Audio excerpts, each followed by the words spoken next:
Karon pa gyud may nga adlaw no ni bisita no sa lubnganan sa amo ang mga mahal sa kinabuhi tungod kay wala mi nagpaalang-alang sa November 1 o 2 kay medyo daghan jud ang tawo. So karon medyo linaw-linaw na. So ni ami karon diri sa Sindangan Cemetery.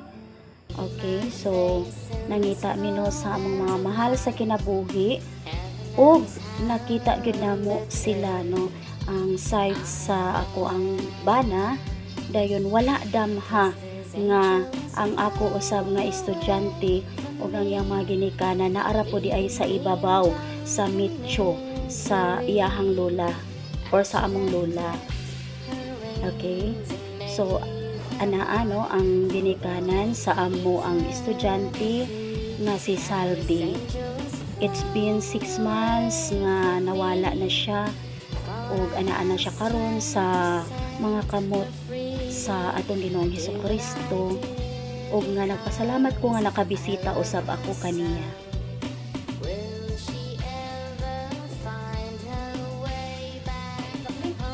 Alam, masunog ang krus ni Papa Tutuo. Ayaw lang ipadoon diha, masunog yung krus. Nibisita usab kami no sa uyuan sa ako ang bana nga si Papa Tuto ug nakita namo nga nasunog iyang krus. No siguro sa pagdagkot ni sa kandila wala na bantayan. Ug nibisita usab ni sa iyahang suod nga higala ug brother usab niya sa fraternity. So bisan tuod no og nitaliwan na sila sa laing kalibutan apan dili ta makalimot no sa pagbisita kanila, isip na lang sa paghandom kanila sa ilahang mga memories, sa ilahang gibilin kanato nga mga memories or mga kasinatian. So dili kita kalimot nila ug isip na lang usab sa paglitok o mga pipila ka pulong ngadto kanila o pagampo ngadto kanila. Ug karon nibalik ko sa lubnganan sa ako ang estudyante nga si Salvi.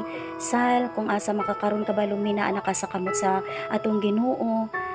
It's been 6 months nga nawala na ka. Pero ang imong mga memories nagpabilin nganhi sa mo ang mga kasing-kasing ug kabalumi nga malipayo na ka uban sa imong mga ginikanan. Ug ana-anak kamo sa gingharian nga walay katapusan.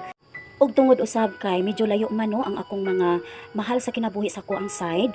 So medyo layo man to sila sa Calamba, Misamis Occidental o sa Labason, Zamboanga del Norte. So ani-anhin na lang po ko sa dakong krus para nga mulitok og mga pipila ka pulong ug pag-ampo ngadto kanila labi na sa akong mga apuhan ug sa ako ang uyuan ug sa akong iyaan ug sa mga mahal nako sa kinabuhi. So nidagkot ako pipila ka kandila isip usab sa paghandom kanila nga akong mga mahal sa kinabuhi.